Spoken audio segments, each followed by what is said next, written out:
Buenos días a todos, soy Célica, la profesora de literatura, y en este video les voy a explicar la tarea de esta semana. Por empezar, la propuesta, el propósito de esta semana es conceptualizar literatura.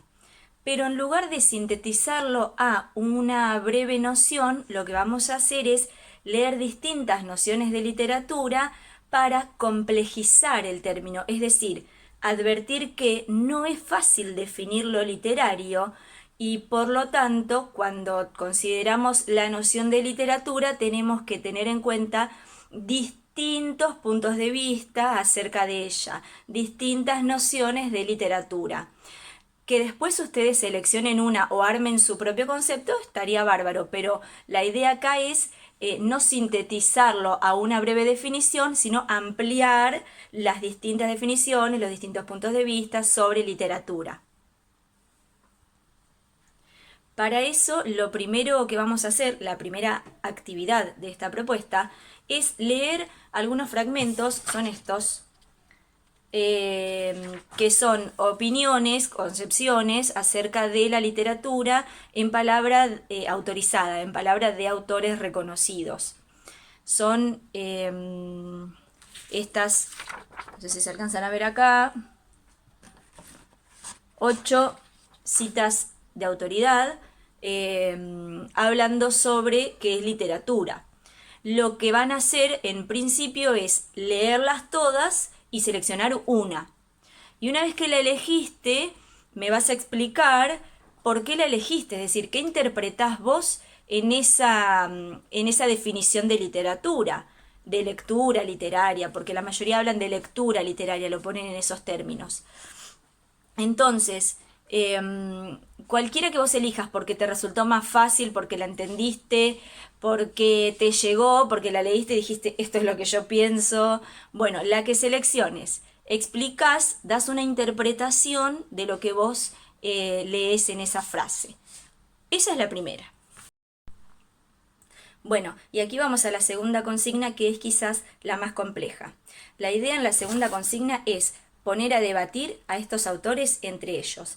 Para eso vamos a tener que releerlo, por supuesto, y determinar quiénes piensan más o menos parecido y quiénes podrían contraponer sus ideas entre ellos. No me está funcionando, ahí está.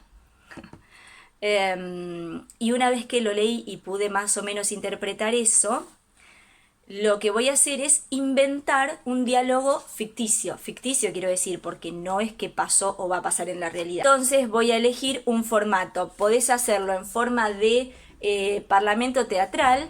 Ahora voy a poner un ejemplo. El parlamento teatral es el diálogo de teatro. Se escribe primero el nombre, después entre paréntesis de qué modo lo va a decir y por último se escribe lo que dice el personaje.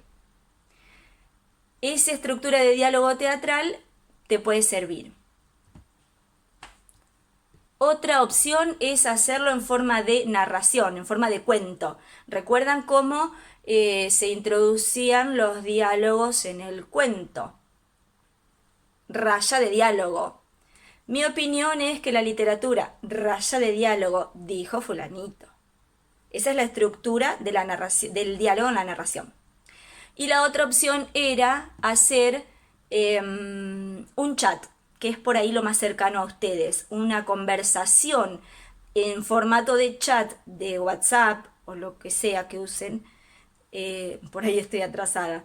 Y en esa conversación van a aparecer estos señores dando su opinión sobre la lectura literaria. ¿Se entiende hasta acá? Esto es muy de clase, sobre la lectura literaria. La idea es que a estas mismas frases las puedan reproducir en ese diálogo ficticio, ya sea completas o en fragmentos o modificando algunas palabras sin cambiar el sentido, para que estos escritores puedan debatir entre ellos lo que cada uno opina. Les doy un ejemplo claro. Supongamos que empieza hablando Borges, que es la frase más cortita. Borges inicia este chat diciendo, para mí la literatura es una forma de la felicidad. Entonces ahí interviene, por ejemplo, Cervantes, diciéndole, sí, es una forma de la felicidad, pero también es importante porque en cada libro hay una frase esperándolos para darle sentido a nuestra existencia. Entonces interviene otro en esta conversación ficticia, digamos, Bolaño, y le dice, sí, Cervantes tiene razón, pero hay que tener en cuenta que uno nunca termina de leer, aunque los libros se acaben. Y después interviene quizá Vargas Llosa diciendo, no, yo estoy más en línea con la literatura que denuncie las injusticias, quizá Mempo Giardinelli vaya a estar de acuerdo con él o no, porque Mempo Giardinelli habla de la lectura para informarse, para conocer los derechos. Después puede participar Humberto Eco hablando de la lectura, de lo que los años de experiencia que te suma una lectura. Bueno, es eso, es una breve conversación ficticia. Y como no puse cantidad de autores, elijan ustedes. Si quieren pueden usar todos los autores o solo algunos. Como es un diálogo, tiene que haber más de uno, si no sería un monólogo. Y la extensión la deciden ustedes. Y el formato también lo deciden ustedes. Puede ser un chat, dijimos un diálogo en narración o un parlamento teatral. En la tercera consigna trabajamos con la cita de autoridad. Estas son todas citas de autoridad. Lo que quiero es que me expliquen para qué sirven las comillas en una cita de autoridad. Si es necesario, busquen información en internet. Y en la consigna 4 seguimos trabajando con las comillas, pero ya hacemos una reflexión sobre el uso del lenguaje. Yo en la consigna 4 quiero que averigüen los 3 tipos de comillas que hay, porque son 2 o 3 nada más, y su uso con otros signos, es decir, vas a investigar qué es una comilla, cuáles son los tipos de comillas y cómo la uso, cómo la combino con otros signos de puntuación. Por ejemplo, la comilla va antes o después del punto final. Si hay un signo de pregunta, ¿va antes o después de la comilla? Si hay un signo de interrogación, de exclamación, lo mismo, antes o después. Es eso, solito. Por cualquier duda se pueden contactar conmigo por el Classroom, por email, por WhatsApp. Saludos.